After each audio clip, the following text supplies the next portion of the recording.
Chennai Super Kings ఐపీఎల్లో ఓ brand. 5 సార్లు ఛాంపియన్గా నిలిచిన జట్టు, 10 సార్లు ఫైనల్స్కు చేరిన జట్టు, 12 సార్లు లీగ్ దశను దాటింది, 3 సార్లు మాత్రమే లీగ్ దశకు పరిమితమైంది. 2020లో 7వ స్థానంలో, 2022లో 9వ స్థానంతో సరిపెట్టుకుంది. 2024లో 5వ స్థానంలో నిలిచింది. ఈసారి మాత్రం సీఎస్కే గ్రాఫ్ పడిపోయింది. హాట్ ఫేవరెట్గా బరిలో దిగినప్పటికీ అంచనాలను అందుకోలేకపోతోంది.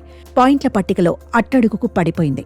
అభిమానులు ఊహించని విధంగా ప్రస్తుతం పాయింట్ల పట్టికలో చివరి స్థానంలో చెన్నై సూపర్ కింగ్స్ కనిపిస్తోంది. దీంతో సూపర్ కింగ్స్ ఫ్యాన్స్ డిసప్పాయింట్ అవుతున్నారు. అసలు చెన్నై సూపర్ కింగ్స్ కు ఏమైందని ఫీల్ అవుతున్నారు. నిజానికి చెన్నై సూపర్ కింగ్స్ కు ఈసారి ఏదీ కలిసి రావడం లేదు. సొంత అడ్డా చెపాక్లోనూ పరాజయాలు పలకరిస్తున్నాయి. చెన్నైలో 5 మ్యాచ్లు ఆడితే అందులో 4 మ్యాచుల్లో సీఎస్కే కంగుతుంది. సీజన్లో తన తొలి మ్యాచ్లో ముంబై ఇండియన్స్ పై గెలిచిన చెన్నై సూపర్ కింగ్స్ ఆ తర్వాత అలాంటి ప్రదర్శనను రిపీట్ చేయలేకపోయింది. 17 సంవత్సరాలలో ఎప్పుడు లేని విధంగా రాయల్ ఛాలెంజర్స్ బెంగళూరు చేతిలో చిత్తైంది. 15 సంవత్సరాలలో తొలిసారి ఢిల్లీ క్యాపిటల్స్ చేతిలో చెన్నైలో కంగుతింది. సన్ రైజర్స్ హైదరాబాద్ చేతిలోనూ 12 ఏళ్లలో తొలిసారి చెపాక్లో ఓడిపోయింది. చెన్నై ఆతిథ్యం ఇచ్చిన మ్యాచ్ల్లో వరుసగా 4 సీఎస్కే హ్యాండ్సప్ అనేసింది. ఏ జట్టైనా సొంత వేదికల్లో గెలిస్తే అడ్వాంటేజ్ అవుతుంది. కానీ సీఎస్కే మాత్రం తన హోమ్ గేముల్లో ఇంపాక్ట్ చూపించలేకపోతోంది. చెన్నైలో కేకేఆర్తో మ్యాచ్లో అయితే మరీ దారుణంగా ఆడింది. తొలుత బ్యాటింగ్ చేసి 103 పరుగులకే పరిమితమైంది. బయటి వేదికల్లోనూ పూర్చోను కొనసాగిస్తోంది. ఇప్పటి వరకు 9 మ్యాచ్లు ఆడిన సూపర్ కింగ్స్ జస్ట్ 2 గెలిచింది. టెక్నికల్గా ప్లే ఆఫ్స్ అవకాశాలున్న లీగ్ దశను చెన్నై సూపర్ కింగ్స్ దాటడం అసాధ్యమని ఎక్స్పర్ట్స్ తేల్చి చెబుతున్నారు. ప్రస్తుతం ఉన్న పరిస్థితుల్లో సూపర్ కింగ్స్ పనైపోయినట్టే అంటున్నారు. కాకపోతే 10వ స్థానంలోనే ఉంటుందా లేదంటే పాయింట్ల పట్టికలో జంప్ అవుతుందా అనేది తేలాల్సి ఉందంటున్నారు. చెపాక్లో ఒకప్పుడు చెన్నై సూపర్ కింగ్స్తో మ్యాచ్ అంటే ప్రత్యర్థి జట్లు వణికిపోయేవి. స్పిన్ వలలో చిక్కి విలవిలలాడిపోయేవి. బ్యాటింగ్ బౌలింగ్లోనూ సూపర్ కింగ్స్ ప్రత్యేకంగా కనిపించేది. కానీ ఈసారి జట్టుగా రాణించలేకపోతోంది. టాప్ ఆర్డర్, మిడిల్ ఆర్డర్ అనే తేడా లేకుండా ఉసూరు మనిపిస్తోంది. ఒకప్పుడు బలం అనుకున్న స్పిన్ విభాగం ఈసారి తేలిపోతోంది. పేసర్లు అంతంత మాత్రంగానే ఉన్నారు. పవర్ ప్లేలో సూపర్ కింగ్స్ బ్యాటర్స్ ఫైట్ చూపించలేకపోతున్నారు.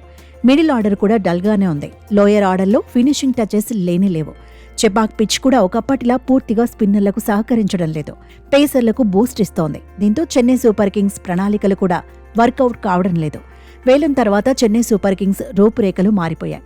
తుది జట్టును ఎప్పటికప్పుడు మార్చడమూ బెడిసి కొడుతోంది. ప్లేయర్లలో కాన్ఫిడెన్స్ కనిపించడం లేదు. ఓపెనింగ్ పెయిర్ను పదే మార్చేస్తున్నారు. వ్యూహాల్లోనూ మార్పు కనిపిస్తోంది. అశ్విన్, డెవాన్ కాన్వే, రచిన్ రవీంద్ర, విజయ్ శంకర్ వంటి వాళ్లు ఏమాత్రం అంచనాలు అందుకోలేకపోతున్నారు. ధోనీ బ్యాట్ నుంచి ఒకప్పటిలా మెరుపులు కనిపించడం లేదు.